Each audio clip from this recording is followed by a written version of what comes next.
Ele tentou desistir do treinamento da Marinha SEAL, então o almirante o fez revelar seu nome verdadeiro. O frio era uma coisa viva. Ele penetrou no tecido dos seus uniformes, passou pela pele e músculos e instalou-se profundamente nos seus ossos. Era agora um residente permanente, um parasita que se alimentava de calor e esperança. O recruta Miller estava deitado na arrebentação, o frio lavado do Oceano Pacífico puxando-o como um agente funerário. Cada onda era uma pá de areia molhada sobre sua sepultura. Ao redor dele, outros corpos tremiam e gemiam. Eles eram um único organismo miserável, ligados pelo tronco pesado que seguravam acima das suas cabeças. Sua dor coletiva era um zumbido baixo que o rugido do oceano quase abafava. O instrutor Thorne estava na areia seca, uma silhueta contra o cinza do amanhecer de Coronado. Sua voz era um raspar de cascalho e desprezo. Ainda conosco, Miller. Miller não respondeu. Ele não conseguia. Sua mandíbula estava travada, seus dentes batendo num ritmo frenético e incontrolável. Seu mundo havia-se reduzido à queimação nos seus ombros, à mordida da água salgada nas feridas nas suas costas e à realidade estilhaçada do tronco. Eu te fiz uma pergunta, Girino. A voz de Thorne estalou como um chicote. Você está pensando na mamãe. Pensando numa cama quente. É isso que está em sua mente.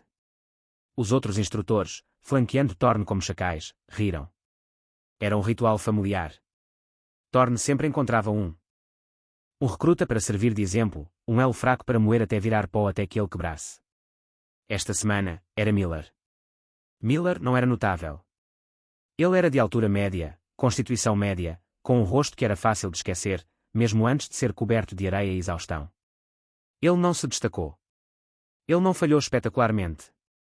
Ele apenas suportou, um fantasma silencioso movendo-se através do balé brutal do treinamento básico de demolição subaquática, SEAL. Era essa quietude, essa falta de fogo visível, que parecia enfurecer mais Thorne. Olhem para ele, senhores, anunciou Thorne para a turma. É assim que um desistente se parece antes de desistir. Os olhos se foram. A alma se foi. Apenas um fantoche de carne esperando que as cordas sejam cortadas. Miller apertou os olhos. Apenas segura o tronco. Apenas respire. Ele não veio aqui para ser um herói. Ele veio aqui para desaparecer. Para apagar o homem que ele deveria ser e se tornar alguém anónimo, alguém definido apenas pelo uniforme que vestia. Mas o uniforme parecia uma mortalha agora. O sol começou a sangrar sobre o horizonte, pintando o céu em tons de roxo e laranja. Não oferecia calor.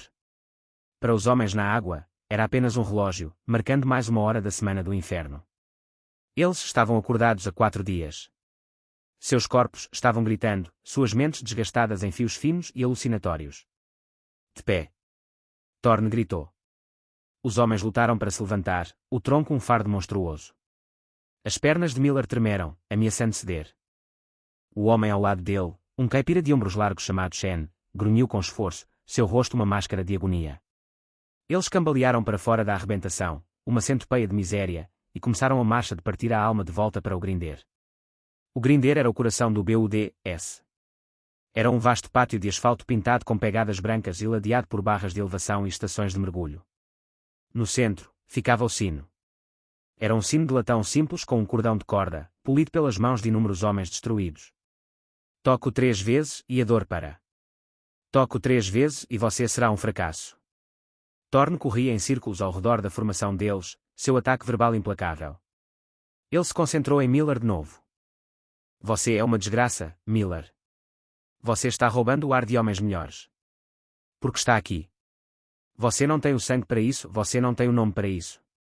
Essa palavra, nome, cutucou algo profundo em Miller. Por um momento, a névoa do cansaço desapareceu, substituída por um pico frio e agudo de algo que ele não conseguia identificar. Tronco no chão. Eles derrubaram a madeira maciça com um gemido sincronizado de alívio. Antes que pudessem se endireitar, a próxima ordem chegou. Posição de flexão. Eles caíram no asfalto, a areia pressionando suas palmas das mãos cruas. Eu quero ouvir vocês contarem. Vocês vão me agradecer pelo privilégio desta dor, Thorne rugiu. Eles começaram a fazer força. A contagem era irregular, ofegante. Os braços de Miller tremiam a cada repetição. Ele podia sentir os olhos do quadro de instrutores sobre ele. Eles o cercaram, suas botas arranhando o chão perto da sua cabeça. Aposto $50 que ele não vê o meio-dia, um deles murmurou, alto o suficiente para Miller ouvir. Feito, outro respondeu. Eu digo que ele estoura antes do café da manhã, olha para ele. Ele já se foi. Isso virou um jogo. Um esporte de espectador. A humilhação pública fazia parte do projeto, outra ferramenta para separar o joio do trigo. Mas com Miller, parecia diferente. Parecia algo pessoal. Mais tarde naquele dia, durante um exercício de navegação terrestre, a equipe de Miller se perdeu irremediavelmente. Eles estavam horas atrasados para o posto de controle, ganhando uma rodada brutal de tortura de surf por seu fracasso. Thorne ergueu a bússola que Miller havia recebido. Quem era o navegador, ele exigiu. Era eu, instrutor Thorne, disse Miller, com a voz rouca. Thorne segurou a bússola perto da sua própria. Ele balançou a cabeça com desgosto. Você nem consegue ler uma bússola, Miller. Você levou sua equipe para um pântano. Você falhou com eles. Você é uma responsabilidade. Miller sabia que a bússola estava errada. Ele tinha sentido isso, aquela tração sutil e errada. Mas dizer isso seria uma desculpa, e desculpas eram veneno ali. Ele aceitou a punição, seu corpo submerso na água fria novamente, seus companheiros de equipe tremendo ao lado dele, seu ressentimento uma força palpável. Naquela noite, veio a provocação final. Eles estavam carregando seus botes infláveis, os pesados IBS, em uma marcha forçada pela areia fofa da praia. A equipe do barco de Miller estava ficando para trás. Ele estava na frente, sua cabeça e ombros suportando o peso. Suas pernas estavam falhando. Ele cambaleou, e a frente do barco mergulhou, jogando-o para fora do equilíbrio. Toda a tripulação caiu em um monte de membros emaranhados e imprecações. Thorne estava sobre eles num instante. Ele chutou a lateral do barco, sua bota fazendo um baque surdo. Ele puxou Miller para seus pés pela frente de seu uniforme de campanha. Seu rosto estava a centímetros do de Miller. Você está acabado, Thorne sibilou, sua voz baixa e venenosa. Eu vi homens quebrarem. Eu vi homens chorarem.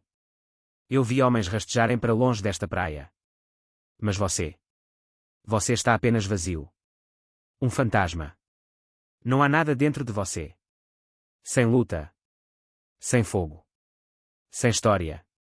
Você não tem nome algum que valha a pena lembrar. E foi isso. O último fio se rompeu. Não era a dor. Não era o esgotamento. Era a negação total de sua existência. A declaração de que ele era um vazio, um homem oco. Miller lenta e deliberadamente se soltou do aperto de Thorne. Ele se virou e olhou para a forma distante e brilhante do sino de bronze. Os outros instrutores ficaram em silêncio. Os recrutas prenderam a respiração. Este era o momento. Ele começou a andar. Cada passo era um esforço monumental. Seu corpo gritava em protesto. Seus pés, em carne viva e inchados, pareciam blocos de cimento arrastando-se pela areia. A caminhada foi de 100 jardas, mas pareceu 100 milhas. Foi a caminhada da vergonha, a admissão final da derrota. Thorne sorriu, um corte fino e cruel na escuridão. Aí está, cavalheiros. A verdade sempre aparece nesta praia. Miller não o ouviu. Ele ouvia apenas o rugido em seus ouvidos e o batimento frenético e descompassado de seu próprio coração. Ele era um fracasso. Ele tinha vindo aqui para provar algo para si mesmo, e provou apenas que Thorne estava certo. Ele estava vazio. Ele alcançou o Grinder. O asfalto estava frio sob seus pés descalços. O sino parecia brilhar sob os fortes refletores. Ele estendeu uma mão trêmula, seus dedos roçando o metal frio e liso. Acabou. Ele enrolou os dedos em volta do cordão da corda. Recruta. A voz era calma, autoritária e totalmente deslocada no caos da semana do inferno. Cortou a noite como uma lâmina. Miller congelou, sua mão ainda na corda. Ele se virou. Parada na borda do Grinder, estava uma figura alta e magra num uniforme impecável e engomado. As listras douradas em sua manga brilhavam. Um almirante. Seu rosto demonstrava a sabedoria do comando, seus olhos afiados e avaliadores.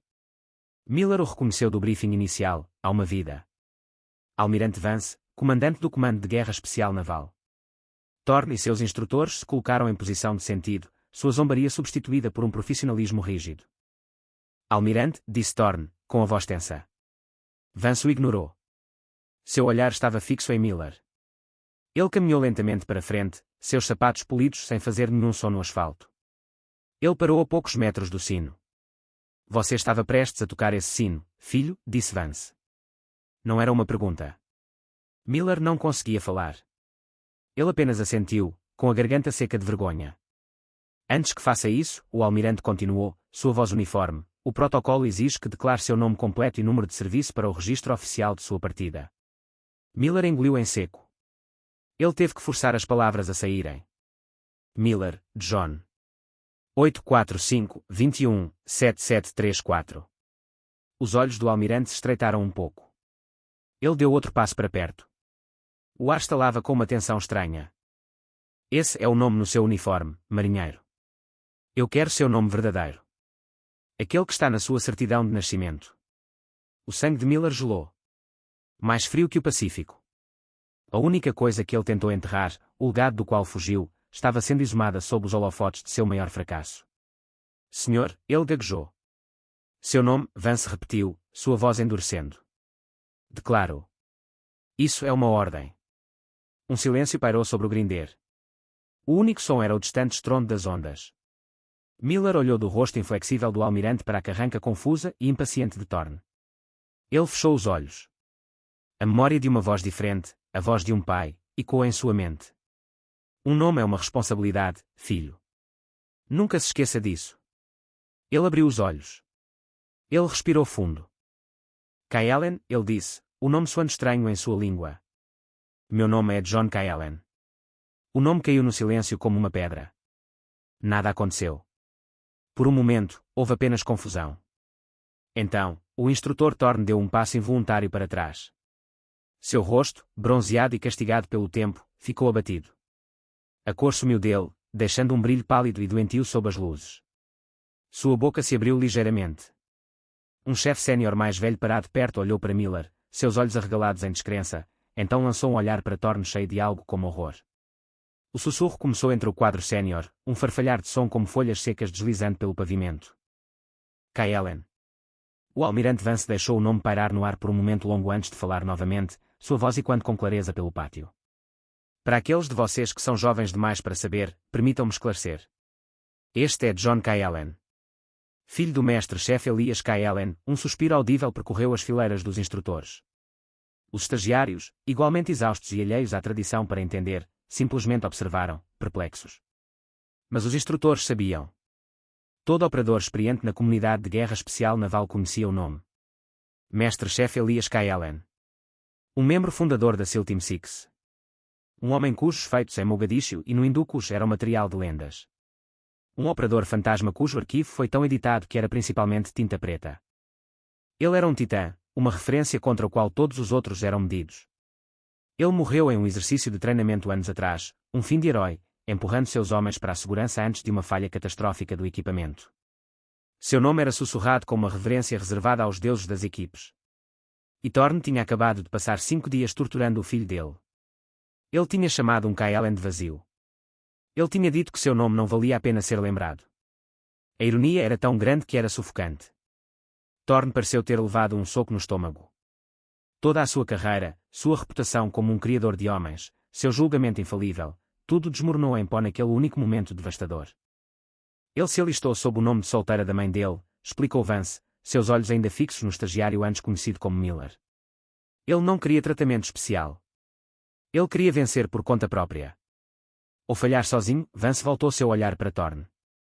A temperatura no grinder pareceu cair mais 20 graus. Você parece ter feito o possível para acomodar essa segunda opção, instrutor Thorne. A mandíbula de Thorne se moveu, mas nenhum som saiu. Ele estava desfeito. Caellen ficou ali, despido não pelo frio, mas pelo peso do seu próprio nome. O anonimato que ele desejava havia sumido, queimado pelas palavras do almirante. Ele não era mais Miller, o fantasma. Ele era Caellen, o filho. O legado. Parecia mais pesado que o tronco. Ele olhou para o sino. Então ele olhou para suas mãos, arranhadas e sangrentas. Ria agora. Você não vai em breve. Ele soltou a corda. Senhor, disse Caellen, sua voz encontrando uma nova força, um novo timbre. Eu não estou desistindo, Vance assentiu lentamente, um sorriso fraco, quase imperceptível, tocando seus lábios. Eu sei. Seu pai também não teria, ele se virou para os instrutores reunidos. Assegurem o seu estagiário. Levem-no para a enfermaria. Ele está hipotérmico. Thorne finalmente encontrou sua voz, um som estrangulado e desesperado. Senhor, com todo o devido respeito, ele é uma desistência de desempenho. Ele falhou no exercício de navegação. Sua equipe de barco desabou. Ele estava a caminho de tocar o sino. Ele terminou, era um apelo, uma tentativa desesperada de salvar seu próprio julgamento. A expressão de Vance tornou-se de granito. A bússola que você lhe entregou estava com defeito em 3 graus, instrutor. Eu mesmo a mandei verificar esta tarde. Você lhe deu uma agulha fantasma. Quanto à tripulação do barco dele, ele tem carregado o peso por eles por 2 dias seguidos. A única razão pela qual eles chegaram tão longe é porque ele os carregou nas costas. Eu estive observando. A condenação era absoluta. Thorne estremeceu como se tivesse sido atingido por algo. Ele não tinha apenas julgado mal um estagiário, ele tinha ativamente sabotado, ainda que subconscientemente, o filho de uma lenda. Ele tinha tentado quebrar um homem que ele deveria estar tentando construir. Mas isso não importa agora, disse Vance, sua voz se tornando mais aguda. O legado não é dado. É conquistado. Todo santo dia, ele olhou de volta para Kaelen. O nome do seu pai te dá uma coisa, e apenas uma coisa. Isso te dá isto. Vance gesticulou para a pista de obstáculos que se avistava na escuridão na borda do Grinder. O Course. Uma série de paredes brutais, cordas e fossos projetados para testar força e agilidade em um bom dia. Para um homem no final da Hell-Week, era uma sentença de morte. A evolução final da Hell-Week é o circulador, uma corrida cronometrada de 6,5 km na areia fofa. Vamos abrir uma exceção esta noite, declarou Vance. Hoje à noite, corremos o teste de Kaelen. Seu pai estabeleceu o recorde do percurso aqui em 1992. Ele fez isso depois de 3 dias de um exercício de campo com 2 costelas rachadas e um tornozelo torcido. O recorde nunca foi quebrado. Ele fez uma pausa, deixando o peso de suas palavras penetrar. Bata o recorde, Kaelen, e você não é apenas um SEAL. Você é um Kaelen. Falhe. E você mesmo toca esse sino. Era uma tarefa impossível. Uma proposição cruel e insana. Era um teste não do corpo, mas da linhagem. Thorne começou a obstar novamente. Almirante, ele não está em condições. É medicamente irresponsável. O pai dele não estava em condições, rebateu Vance, sua voz como gelo. O inimigo no campo de batalha não se importa com a sua condição.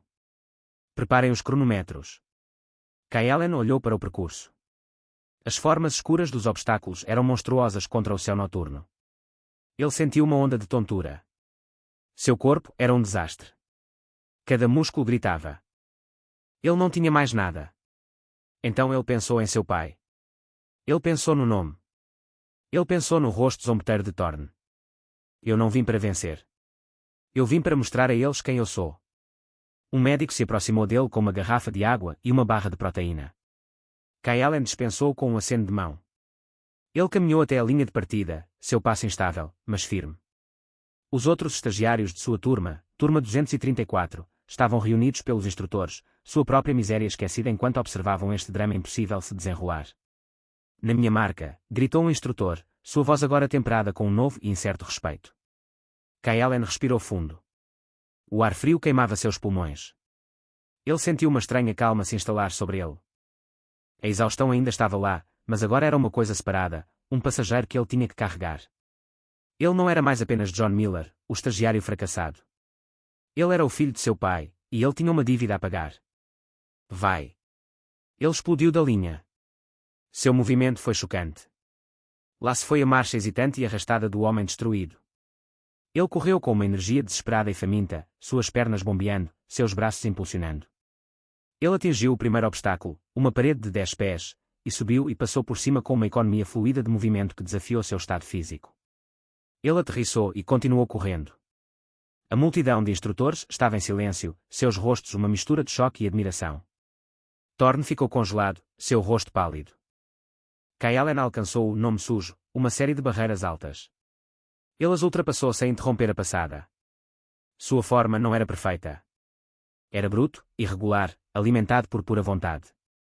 Ele fluiu sobre o Weaver, um obstáculo que exigia que ele movesse seu corpo por cima e por baixo de uma série de toras. Seus movimentos eram precisos, quase mecânicos. Era como se outra mente, outro conjunto de músculos, tivesse assumido o controle do seu corpo. A memória do treinamento de seu pai, os exercícios no quintal de sua infância que ele havia ressentido, agora voltaram a ele como instinto. Ele alcançou a escalada de corda. 30 pés de corda grossa, direto para cima. Seus braços estavam gritando, tremendo violentamente. Ele fez uma pausa por uma fração de segundo na base, olhando para cima. Ele podia ouvir a voz de Thorne em sua cabeça. Vazio. Sem coração. Ele se lançou na corda. Mão sobre mão. Ele ignorou a queimação. Ele ignorou o grito dos seus tendões. Ele escalou. Sua mente ficou em branco. Havia apenas a corda, e o topo, e o nome. Ele bateu na viga no topo e deslizou para baixo, a corda queimando suas mãos, mas ele não sentiu. Ele já estava correndo em direção ao próximo obstáculo. Os outros estagiários observavam em silêncio atordoado. Este não era o homem com quem eles treinaram por meses. Este não era Miller, o membro discreto do fundo. Este era outra pessoa. Esta era uma força da natureza. Shen, seu rosto manchado de sujeira e lágrimas, observou com a boca aberta. Ele estava testemunhando uma ressurreição. Um instrutor segurava um cronômetro, gritando parciais para o almirante. Ele está à frente do ritmo, senhor, disse o instrutor, sua voz tremendo de excitação. Ele está 30 segundos à frente do ritmo recorde no ponto intermediário. Thorne ouviu isso, e um músculo em sua mandíbula se contraiu. Ele estava assistindo seu próprio mundo queimar até o chão, e John K. Allen era o fósforo. K. Allen chegou ao obstáculo final e mais temido, o Slide for Life. Era uma torre de 50 pés com um escorregador de corda até uma rede de carga. Exigia uma explosão final de força e coragem. Ele subiu correndo pela rede de carga até o topo da torre, com os pulmões a arfar. Ele não fez pausa alguma. Ele agarrou a corda, jogou as pernas por cima e lançou-se no vazio escuro. Ele atingiu a rede de carga do outro lado, saltou e caiu no chão, rolando para se levantar e correndo até a linha de chegada. Os últimos 100 metros. Suas pernas eram puro chumbo. Sua visão estava afunilando. Ele podia ouvir o sangue latejando em seus ouvidos. Ele podia ver os rostos na linha de chegada, borrões sob a luz forte. Ele viu o almirante. Ele viu Thorne. Ele se impulsionou. Ele impulsionou as pernas uma última vez, bombeando os braços, um rugido gutural rasgando a sua garganta. Era um som de desafio puro e primal. Ele cruzou a linha e desabou, seu corpo finalmente se rendendo. Ele estava deitado no asfalto, com o peito arfando, incapaz de se mover. O instrutor com o cronômetro olhou para ele, com os olhos arregalados. Ele olhou para o almirante, depois de volta para o relógio, como se não pudesse acreditar no que via. Tempo? O almirante Vance perguntou, com sua voz firme. O instrutor precisou limpar a garganta. Senhor. Ele quebrou o recorde, Por 17 segundos. Uma onda de espanto silencioso percorreu os homens reunidos. 17 segundos. Era uma eternidade. Um homem que havia sido quebrado médica e espiritualmente, um homem que estava a segundos de desistir, acabara de quebrar um recorde lendário estabelecido por seu próprio pai heroico. K. Allen estava deitado no chão, o mundo girando. Médicos correram para o seu lado, mas o almirante Vance levantou a mão, impedindo-os. Ele caminhou e ajoelhou-se ao lado do estagiário exausto. K. Allen olhou nos olhos do almirante. Vance simplesmente colocou a mão em seu ombro. Bem-vindo de volta, K. Allen, ele disse em voz baixa. Então ele se levantou e virou-se para os instrutores e estagiários atordoados. Que isto sirva de lição para todos vocês, disse ele, sua voz ressoando com autoridade. Não julguem um homem por sua fadiga. Não o julguem por seu silêncio. Julguem pelo fogo que é revelado quando ele é incendiado. Turma 234, ele gritou, protejam seu colega. A semana do inferno acabou. Um aplauso irregular e exausto surgiu dos estagiários. Eles avançaram, levantando K. Allen em seus ombros. Ele estava fraco demais para resistir. Eles o carregaram, seu novo ícone, seu irmão, para fora do grinder. Quando passaram por Thorne, K. Allen encontrou seu olhar. Não havia triunfo algum em seu olhar. Apenas uma declaração final e silenciosa. Thorne desviou o olhar, seu rosto era uma máscara de humilhação total e completa. Seu espírito, ao contrário do de K. Allen, estava irrevogavelmente quebrado. As consequências imediatas foram rápidas e silenciosas. O instrutor Thorne foi transferido na manhã seguinte. Não houve punição formal, nem vergonha pública. Ele foi simplesmente transferido para um trabalho de escritório num centro de recrutamento em Dakota do Norte. Para um homem como Thorne, um guerreiro cuja identidade inteira fora forjada no grinder, era um destino pior do que ser dispensado. Ele se tornou um fantasma, um conto preventivo sussurrado entre os instrutores. John K. Allen se formou no BUD-S no topo da sua classe. Ele nunca falou sobre aquela noite no Grinder. Ele não precisava. A história virou lenda. O teste de Kaelen tornou-se uma parte não oficial da tradição, uma história contada aos novos recrutas para lembrá-los da história que estavam herdando e das profundezas que poderiam encontrar dentro de si. Kaelen recusou todas as atribuições ou reconhecimentos especiais que viessem do seu nome. Ele ganhou seu tridente e se fundiu nas fileiras das equipes, tornando-se um operador quieto e hipercompetente conhecido pela sua calma sob fogo e sua lealdade inabalável aos homens à sua esquerda e à sua direita. Ele liderava não com sua voz, mas com suas ações.